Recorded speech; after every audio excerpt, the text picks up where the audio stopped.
Okay तो स्वागत है फिर से आप लोगों का हमारे इस यूट्यूब चैनल पर। आज हम लोग जो कंटिन्यू करेंगे लास्ट क्लास में जो देख रहे थे 12th केमिस्ट्री का नॉन स्टाइकियोमेट्री दोष, उसी को आज कंटिन्यू करेंगे। उसके प्रकार के बारे में बेसिक जो था उसको जान लिए थे लास्ट क्लास में, ठीक है। पिछले वाले वीडियो अगर देखेंगे तो नॉन स्टाइकियोमेट्री दोष क्या होता है वो पता चलेगा आपको, और साथ में धातु आधिक्य और धातु अभाव के बेसिक नॉलेज पता चलेगी। क्लियर है। आज हम लोग धातु आधिक्य और धातु अभाव को अच्छे से देखने वाले हैं, उसके स्ट्रक्चर के साथ कंडीशन भी देखेंगे कि कौन से कंडीशन में ये पॉसिबल है करके, ठीक है। तो यहाँ पर जो स्ट्रक्चर बना हुआ है धातु आधिक्य दोष के लिए दो स्ट्रक्चर इधर है, धातु अभाव के लिए दो स्ट्रक्चर यहाँ पास है। दो स्ट्रक्चर क्यों? क्योंकि दो कंडीशन होता है धातु आधिक्य होने का।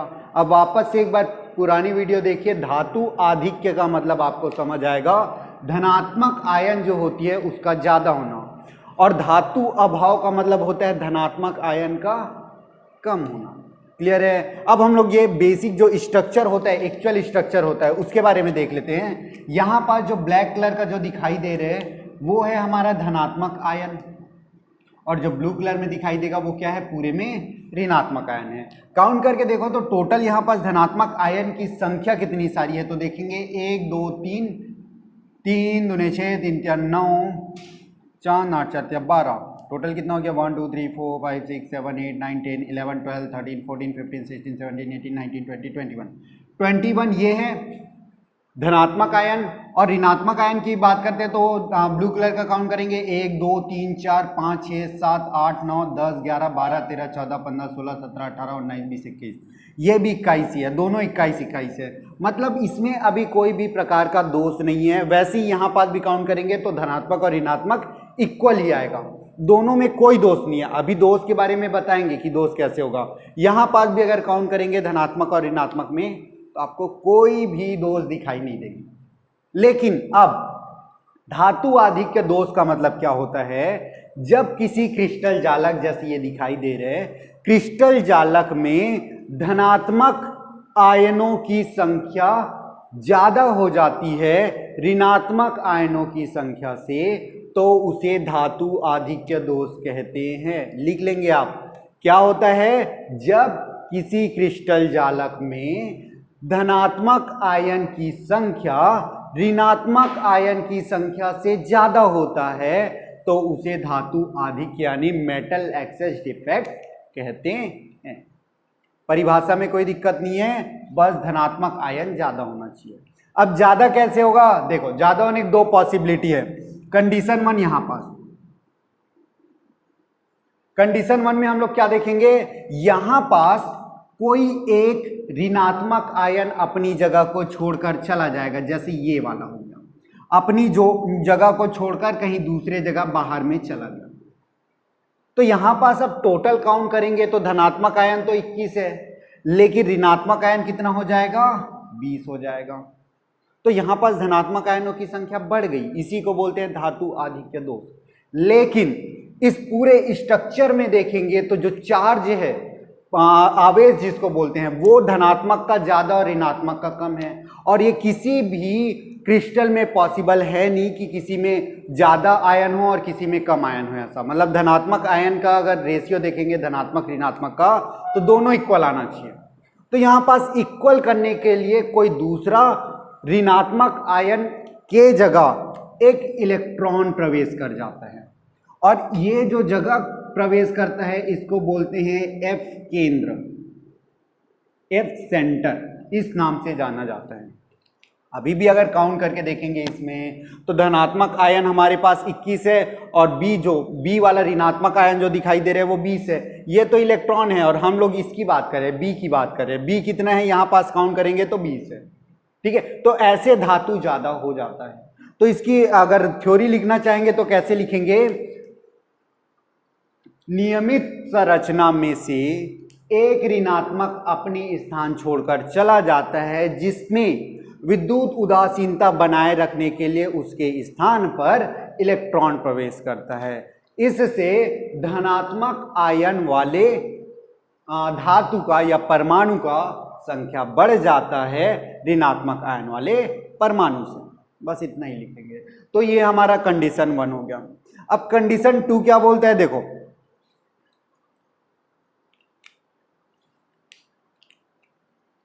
कंडीशन नंबर 2, दूसरी पॉसिबिलिटी, यहां पास क्या गया था, इलेक्ट्रॉन बाहर निकल, सॉरी ऋणात्मक आयन वाले जो तत्व थे वो बाहर निकल गया था, उसके जगह इलेक्ट्रॉन आया था। यहां पास भी काउंट करेंगे तो अभी धनात्मक और ऋणात्मक दोनों बराबर है। यहां पास कहीं बीच में कहीं भी पास यहां पास धनात्मक आयन आ जाती है, धनात्मक आयन ब्लैक कलर से लिख लेते हैं, कहीं बीच में धनात्मक आयन आ जाता है, एक्स्ट्रा धनात्मक आयन आ जाता है, जो A+ बोल रहे हैं ना वो एक्स्ट्रा आयन आ जाता है, जिससे इसमें धनात्मक की संख्या बढ़ गई और ऋणात्मक की संख्या क्या हो गई, कम हो गई। वापस से विद्युत उदासीनता बनाए रखने के लिए इसमें कहीं भी पास बीच में एक इलेक्ट्रॉन प्रवेश कर जाता है। इससे क्या होता है, धनात्मक आयन की संख्या में बढ़ोतरी होती है, ऋणात्मक आयन में कोई भी परिवर्तन नहीं होता, जिससे धनात्मक आयन ज्यादा और ऋणात्मक आयन कम हो जाता है, जिसको हम लोग धातु आधिक्य दोष बोलते हैं। और ये वाला कंडीशन 2 तभी पॉसिबल है जब ऋणात्मक वाला बड़ा होगा, ये ऋणात्मक वाला का आकार बड़ा होगा और धनात्मक वाला का छोटा होगा, जिससे क्या होता है, एक बड़ा और एक छोटा वाला होने से इसमें अंतराकाशी स्थान बन जाता है और उसी अंतराकाशी स्थान में जो छोटे वाले होते हैं यानी धनात्मक आयन जो होते हैं प्रवेश कर जाते हैं, उसके लिए बहुत सारी जगह बच जाती है। इसीलिए ये जो एक्स्ट्रा अंतराकाशी स्थान पे अगर कोई परमाणु आ रहे अगर आपको बोलते हैं तो उसका मतलब एकदम सिंपल है कि यहाँ पास जो धनात्मक और ऋणात्मक है उसमें से ऋणात्मक आयन का आकार बड़ा होगा और धनात्मक आयन का छोटा होगा। क्लियर है? तो ये हो गया हमारा धातु आधिक्य दोष। सिमिलरली ऐसे ही देखेंगे हम लोग धातु अभाव दोष के बारे में, 2 कंडीशन पढ़ेंगे, 2 स्ट्रक्चर बनी है। वापस से अगर काउंट करेंगे तो धनात्मक ऋणात्मक इक्वल दिखाई देगा, यहाँ पास भी धनात्मक और ऋणात्मक आयन दोनों अभी बराबर दिखाई दे रहे हैं। लेकिन कमी कैसे होती है, अब कमी यहाँ पास कैसे होती है, पहले वाले में से धनात्मक वाला कौन सा है, ब्लैक कलर का, वो अपनी जगह को छोड़कर चला जाता है, पूरा का पूरा छोड़कर चला ही गया। अब यहाँ पास जो बना है खाली स्थान उसको हम लोग क्या बोलते हैं, रिक्ति बन जाती है। यहाँ पास क्या बन जाती है, रिक्ति बन जाती है। एक बॉक्स बना रहा हूं, यहाँ पास बन जाती है रिक्ति और यहाँ कोई दूसरा चीज प्रवेश करता भी नहीं है। अब देखो यहाँ पास देखेंगे तो धनात्मक आयन की संख्या एक छोड़कर चली गई, कम हो गया, ऋणात्मक आयन जैसे तैसे मतलब उतना ही है।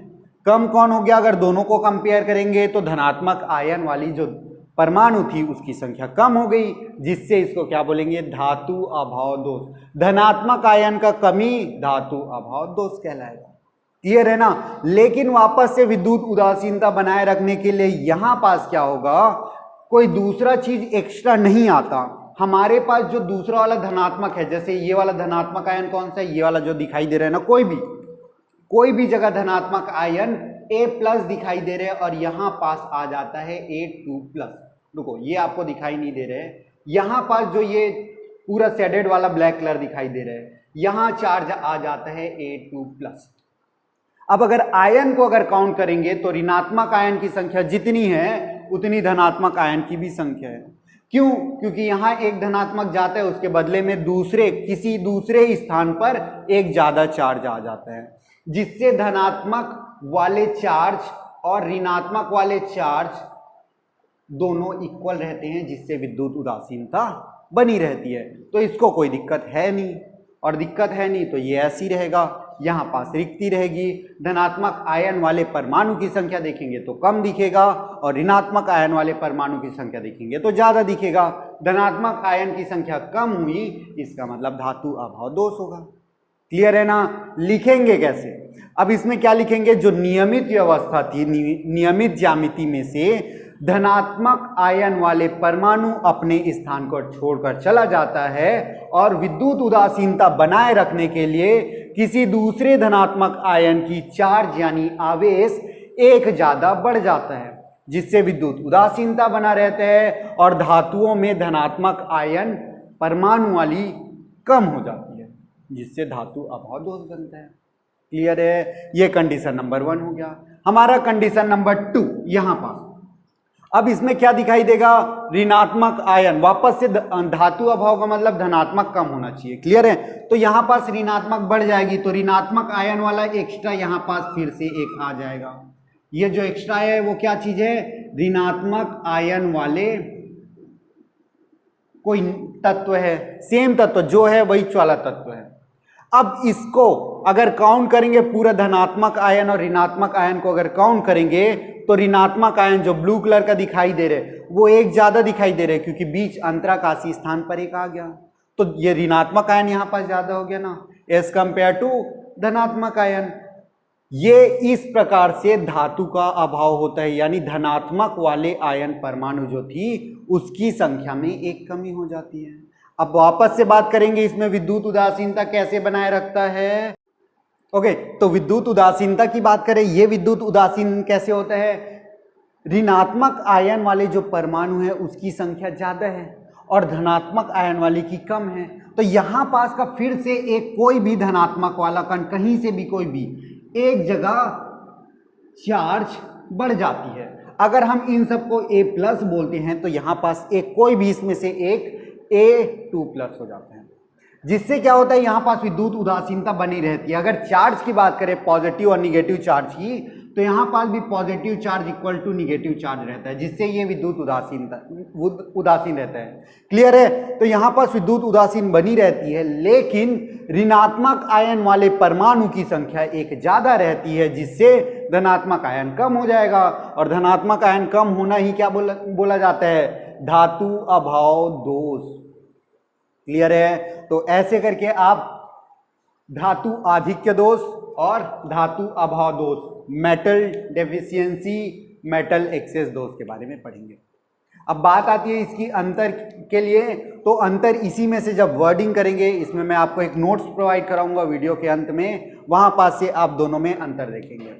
क्लियर है, चलो तो आज की वीडियो में बस इतना ही करते हैं। ये हमारा हो गया धातु आधिक्य दोष और धातु अभाव दोष। नेक्स्ट वीडियो में देखेंगे जो हमारा तीसरा प्रकार, स्टाइकियोमेट्री कंप्लीट, नॉन स्टाइकियोमेट्री भी हो गया, अब तीसरा अशुद्धि दोष है। क्लियर है, चलो।